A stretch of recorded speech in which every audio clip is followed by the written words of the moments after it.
सोलापूर शहरातील मुख्य पोलीस ठाणे अंतर्गत असलेल्या पोलीस चौकी बंद ठेवल्याने मोडकळीस आलेल्या आहेत. काही ठिकाणी कचराकुंडी, मोकाट जनावरे वावरत आहेत. वास्तविक पाहता शहराचे वाढते शहरीकरण, व्यापारी नागरी वसाहती, विविध शासकीय निमशासकीय कार्यालय, शाळा, महाविद्यालय, दवाखाने या परिसरात जर पोलीस ठाणे अंतर्गत पोलीस चौकीमुळे तातडीने संपर्क साधण्यासाठी फायदेशीर असते.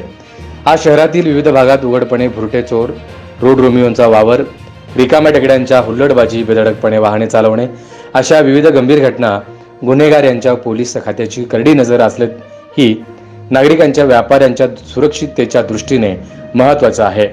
अशा पोलीस चौकीमुळे वचक बसेल या विषयाची गांभीर्याने विचार व्हावा असे म्हणत उद्धव बाळासाहेब ठाकरे पक्षाच्या वतीने पोलीस आयुक्त यांना लेखी निवेदन देत मागणी करण्यात आली आहे.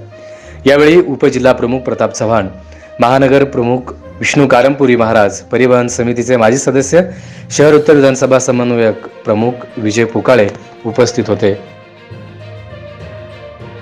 माननीय पोलीस आयुक्त एम राजकुमार यांना शिवसेना उद्धव बाळासाहेब ठाकरे पक्षाच्या वतीनं मी माजी सहकारी महानगर प्रमुख विष्णू महाराज कारंपुरी, विजय पुकाळे, रेवण बुक्कानवरे यांच्या शिष्टमंडळाच्या वतीनं एक निवेदन दिलं.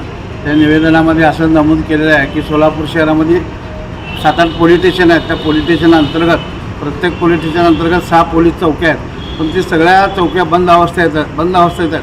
त्यामुळे त्या चौकीचा वापर विद्रुपीकरण व्हायला लागलं. त्यामुळं तिथं अवास्तव कचरा, पाणी, गटार साठल्यामुळं ते मोकाट जनावरं त्या चौकीमध्ये फिरायला लागलेत. ही साहेबांकडे आम्ही शिवसेनेच्या वतीनं मागणी केली की सगळ्या चौक्या चालू करा. सोलापूर शहरातील नागरिकावरती एक जरब बसवण्यासाठी, पोलीस प्रशासनाच्या माध्यमातून नागरिकांच्या अडचणी ऐकण्यासाठी, गुन्हेगारावर जरब बसवण्यासाठी ह्या चौक्या चालू करणं गरजेचं आहे, असं मी पोलीस आयुक्त राजकुमार यांच्याकडे मागणी केली.